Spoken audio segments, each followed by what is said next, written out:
Okay, in the last video I just explained a bit how the shifting works and the advantages of having a 5-speed hub over a 4. So I'm just going to talk a little bit about gearing. So this is a gearing I'm going for. I've settled with, I was toying with having a 16 tooth on the back. So by the way, this is for a Molten Deluxe, 1960s Molten Deluxe with 16-inch wheels. So I've got a 52 tooth chainring on the front, and I'm going to put a 15 tooth on the back with the 5-speed Sturmey conversion. So what I've got, if this was a 4-speed, what I'd have is I'd still have the super low 37, but 70 would be my highest gear, and it's just not high enough. Now I had a 14 tooth on, and my high gear was 76, which just didn't feel quite right. It was okay, but it wasn't quite enough, and I was always in high gear.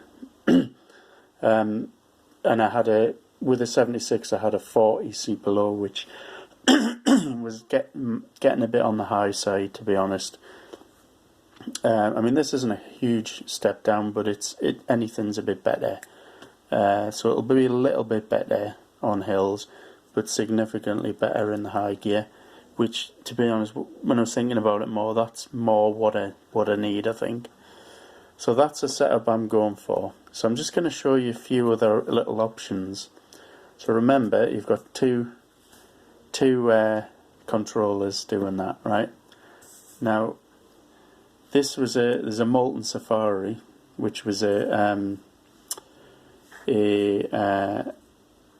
kind of a touring version of the bike I've got with drop bars. So standard, you'd get a 4-speed.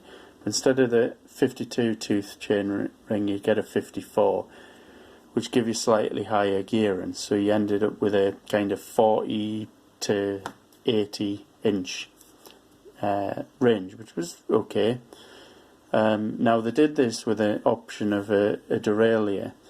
The most popular one was Cyclo, and there was 2 teeth on the back of the Sturmey Archer hub with a 4-speed. So you had your 4-speed big pull chain in your very stiff 4th gear, and then you had a derailleur as well. So again you have 2 shifters, and this is the range that you would get, not with the 54 chain ring, but with the standard 52, which is on my bike. So you can see there's something quite familiar, 37, 83, because the 13 tooth's getting near the 83, because there's no super high, remember. 15 tooth on a super low is getting you 37, which is what conversion I'm doing is. So actually, if you look at the range, 37 to 83, it's the same. So, but you've got lots of little bitty steps in the middle, which, could be of benefit, but I mean, when you look at this, like 43, 45, you're not really going to tell the difference there, of very slight. Again here, there's a bit more significance in some of the others, but that's the setup. Now, having the 54 on kind of pushes this up 1, so that would be 38. And I think that would end up with 84, but you add 1 basically to each of them effectively. So that's that setup. So there is another option if you want to go mad, is to adopt this 13, 15 tooth on an S5 hub. Now, bear with us, because you'll end up with 3 shifters. And again, you'd have to find this. This would be difficult to find. I do understand you can make it, but you'd have to find this stuff. What you end up with, you're going to end up with the same super low on the 15th. So you have 2 super lows. You'd have a 37 and a 43, depending on what tooth you want on the derailleur.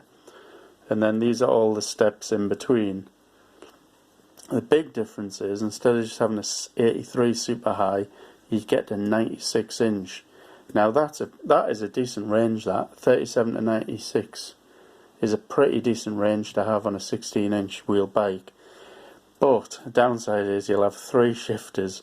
So you'll have your 3-speed kind of chain pull. You'd have a derailleur, and you'll have the what's it called, the bell crank on the left hand side. Sounds complicated, but actually what you could do with this is kind of not bother with that, not bother with that so much, and not bother with that.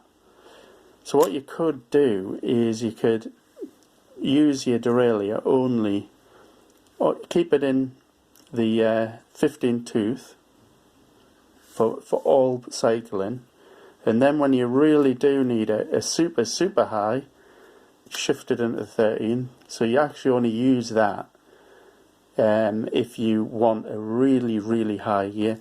Now you're not gonna, because it's a 15 and a 13 tooth, you're not gonna get anything lower than what you're getting off the S5.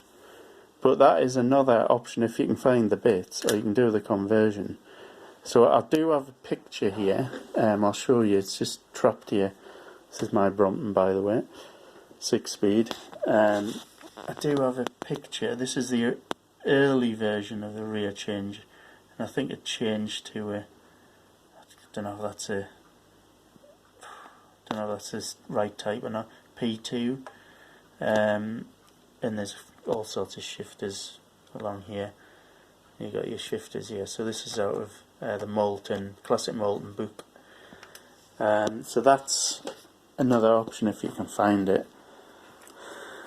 Personally, I wouldn't bother, but if you really need that, that's good.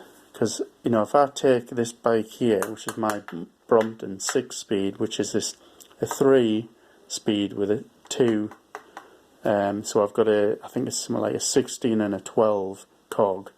I've got a really good range on that. I've got from 33 inch right the way up to 100 inch. So that's not far off that really. So anyway, hopefully that made some sense.